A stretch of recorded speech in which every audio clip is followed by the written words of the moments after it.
سے متعلق اس سے جو ہم کو عبرت حاصل ہوتی ہے، نصیحت ملتی ہے، بس اس کو مختصراً بتانا ہے۔ بڑوں کی بات تو بھائی بڑی ہوتی ہیں، وہ شیخ بڑے اونچے درجے کے تھے، وہ ان کا ایک ابتلا اور ایک امتحان تھا، تو لیکن پھر بھی یہ چیز غور کرنے کی ہے، اللہ تعالی شانہ کو بندے کی طرف سے تواضع پسند ہے، عبدیت پسند ہے۔ اللہ نے قرآن کریم کے اندر فرمایا تِلْكَ الدَّارُ الْآخِرَةُ نَجْعَلُهَا لِلَّذِينَ لَا يُرِيدُونَ عُلُوًّا فِي الْأَرْضِ وَلَا فَسَادًا۔ آخرت کی کامیابی جو دنیا میں اپنی بڑائی نہیں چاہتے، اپنے لیے بڑائی کو طلب نہیں کرتے، عجب، گھمنڈ، کبر اور تکبر سے اپنے آپ کو بچا کر رکھتے ہیں۔ حضور اکرم صلی اللہ علیہ وسلم کے پاس فرشتہ آیا، حدیث آپ نے سنی تھی عصر بعد کی تعلیم میں۔ جبرائیل علیہ السلام آپ علیہ السلام کے پاس تشریف فرما تھے، اللہ کی طرف سے فرشتہ آیا کہ آپ عبدیت چاہتے ہیں یا بادشاہت چاہتے ہیں؟ جبرائیل علیہ السلام نے اشارہ فرمایا ان ضع نفسک، آپ تواضع کو اختیار کریں۔ چنانچہ آپ نے جواب دیا کہ میں عبدیت چاہتا ہوں، میں اللہ کا غلام بن کر زندگی گزارنا چاہتا ہوں۔ چنانچہ حضرت صلی اللہ علیہ وسلم کی ساری زندگی آپ دیکھیں، حضرت صلی اللہ علیہ وسلم کی سیرت کو پڑھ کر دیکھیں، حضرت صلی اللہ علیہ وسلم کی ساری زندگی تواضع، عبدیت اور فنائیت سے بھری ہوئی تھی۔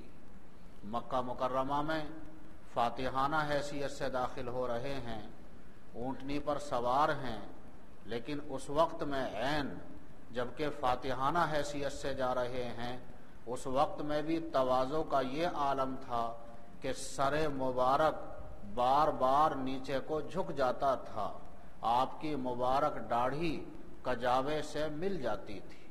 ساری زندگی عبدیت، فنائیت کے اندر گزری۔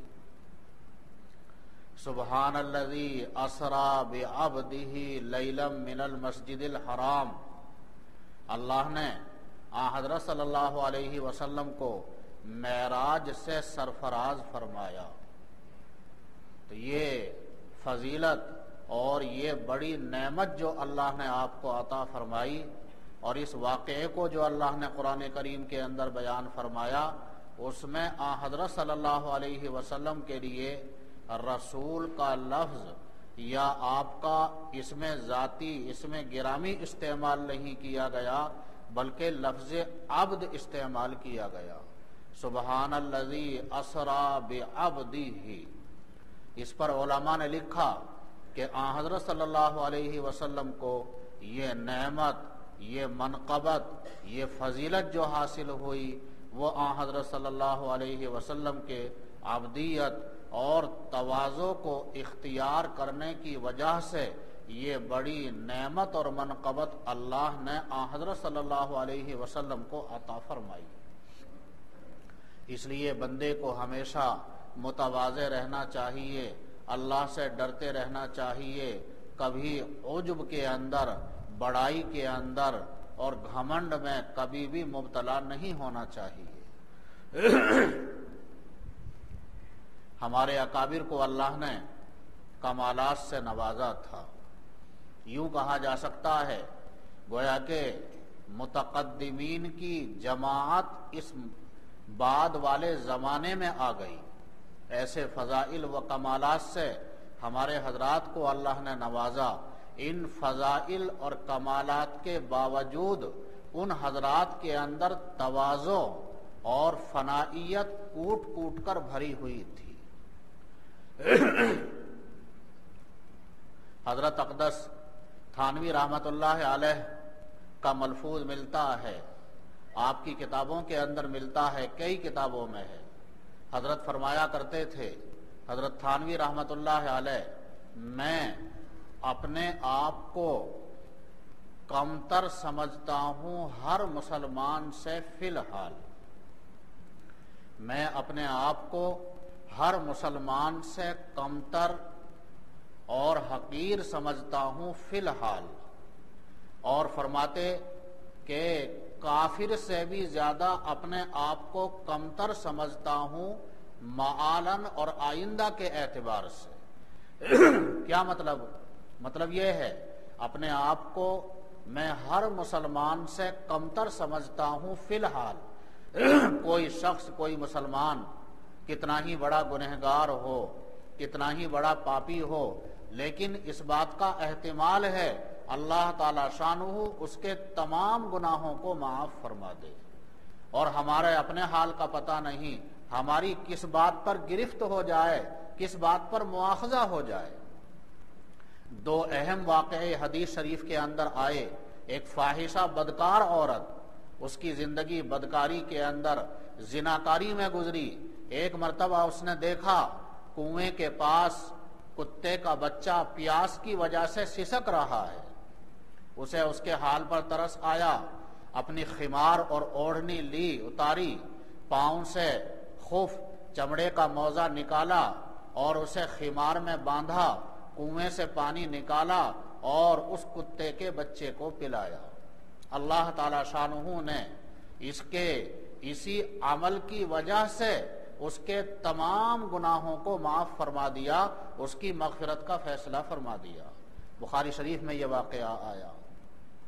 زندگی بھر کے گناہ، فحاشی، بدکاری، زناکاری، ایک عمل اللہ تعالی شانہ کو اس کا پسند آ گیا، اسی عمل کی وجہ سے اس کے سارے گناہ اللہ نے معاف فرما دیے۔ اس کے برعکس بھی ایک واقعہ آتا ہے، ایک عورت، اس نے بلی پالی، اس کو باندھ کر رکھا، نہ اسے کھانے کے لیے دیا اور نہ ہی چھوڑا کہ وہ خود کیڑے مکوڑے کھا کر اپنا پیٹ بھر لے، حتیٰ کہ بھوک کی وجہ سے وہ بلی مر گئی۔ تو فرمایا آن حضرت صلی اللہ علیہ وسلم نے اسی گناہ کی وجہ سے اللہ کی ایک مخلوق کا اس نے لحاظ نہیں کیا، اسی کی وجہ سے وہ عورت جہنم کے اندر گئی، اس کے لیے جہنم کا فیصلہ ہوا۔ تو یہ مطلب ہے حضرت کے قول کا، میں اپنے آپ کو ہر مسلمان سے کمتر سمجھتا ہوں فی الحال۔ اللہ ان سامنے والے کے تمام گناہوں کو معاف فرما دے، اور ہماری معلوم نہیں کس بات پر پکڑ ہو جائے۔ یہ استحضار جب بندے کو رہتا ہے تو کبھی بھی اس کے اندر غرور نہیں آئے گا، تکبر نہیں آئے گا۔ غرور اور تکبر کا مطلب ہے اپنے آپ کو افضل سمجھنا اور دوسرے کو حقیر سمجھنا، اسے کہا جاتا ہے تکبر۔ اور اپنے آپ کو کمتر سمجھتا ہوں کافر سے بھی معالن، اس کا مطلب یہ ہے کہ اعتبار خاتمے کا ہے۔ جو شخص فی الحال کفر کے اندر مبتلا ہے، ممکن ہے اسے ایمان کی دولت مل جائے، اور ہمیں اپنا کوئی بھروسہ نہیں، اپنی حالت کا کچھ پتہ نہیں ہے۔ اس لیے قرآن کریم کے اندر دعا آئی، ربنا لا تزغ قلوبنا بعد اذ ہدیتنا وہب لنا من لدنک رحمہ انک انت الوہاب۔ یہ دعا بندے کو ہمیشہ کرتے رہنا چاہیے، یا اللہ ہمیں ہدایت دینے کے بعد گمراہی کے اندر مبتلا نہ فرما، ہمیں ہدایت پر، ایمان پر قائم اور دائم فرما۔ یہ دعا بندے کو ہمیشہ کرتے رہنا چاہیے۔ اس لیے اس واقعے سے جو سنایا گیا ہمیں یہ سبق ملتا ہے اور یہ نصیحت ملتی ہے کہ آدمی کو ہمیشہ متواضع رہنا چاہیے، ہمیشہ اسے اللہ تعالی شانہ کا خوف رہنا چاہیے، کبھی بھی عجب کے اندر، بڑائی کے اندر مبتلا نہیں ہونا چاہیے۔ تواضع کی وجہ سے بندے کو بہت جلدی اللہ کا قرب حاصل ہوتا ہے۔ سید احمد کبیر رفاعی رحمت اللہ علیہ شیخ عبد القادر جیلانی رحمت اللہ علیہ کے معاصر ہیں۔ ایک شخص شیخ عبد القادر جیلانی رحمت اللہ علیہ کے پاس آیا اپنی اصلاح کے مقصد سے۔ حضرت نے دیکھا لوح محفوظ میں اس کے لیے شقی لکھا ہوا ہے، بدبخت۔ تو معذرت کر دی اس کی تربیت سے کہ بھائی تمہارے بارے میں لوح محفوظ میں شقی لکھا ہے تو تمہاری اصلاح نہیں ہوگی۔ وہ مایوس ہوا، وہاں سے سید احمد کبیر رفاعی رحمت اللہ علیہ کے پاس آیا۔ سید احمد کبیر رفاعی رحمت اللہ علیہ نہایت متواضع تھے۔ حضرت نے اس کو آتے ہوئے دیکھا تو فوراً فرمایا، کہا کہ بھائی تو میرا بھائی ہے، تو بھی شقی میں بھی شقی، میں کہاں کا افضل ہوں، میں کہاں کا بڑا ہوں، میرے اندر بھی بہت شقاوت پائی جاتی ہے، دونوں ساتھ رہیں گے، اللہ سے دعا کریں گے۔ اپنے پاس رکھا، اس پر توجہ کی، دعا فرماتے رہے۔ 6 مہینے کا وقت گزرا تھا کہ وہ شقی کا لفظ لوح محفوظ سے مٹا دیا گیا۔ بعض چیزیں لوح محفوظ میں معلق کر کے لکھی جاتی ہیں، اہل علم اس کو جانتے ہیں، اس بحث کا موقع نہیں۔ فرمایا سید احمد کبیر رفاعی رحمت اللہ علیہ نے اس شخص کو کہ بھائی جاؤ اور بھائی عبد القادر کو سلام کر کے آؤ۔ یہ گیا، اب جو انہوں نے اس کا حال دیکھا تو بہت خوش ہوئے اور یہ فرمایا شیخ عبد القادر جیلانی رحمت اللہ علیہ نے، بھائی یہ میرے بس کی یہ کام نہیں تھا، یہ سید احمد کبیر کی یہ تواضع، ان کی یہ عبدیت اور یہ فنائیت، انہی کا یہ کام تھا، انہی کا یہ مقام تھا۔ تمہارا جو کام ان کے یہاں بنا، میرے یہاں رہ کر وہ تمہارا مقصد حاصل نہ ہوتا۔ تواضع کی وجہ سے، عبدیت کی وجہ سے بہت جلدی منزل طے ہوتی ہے، بندے کو اللہ کا قرب حاصل ہوتا ہے۔ لہذا ہمیشہ ڈرتے رہنا چاہیے، تواضع کو کبھی نہیں چھوڑنا چاہیے، اپنے کسی بھی عمل پر عجب میں، گھمنڈ میں، بڑائی کے اندر مبتلا نہیں ہونا چاہیے۔ اللہ ہم سب کو اس کی توفیق عطا فرمائے۔ وآخر دعوانا ان الحمدللہ رب العالمین۔ مراقبہ موسن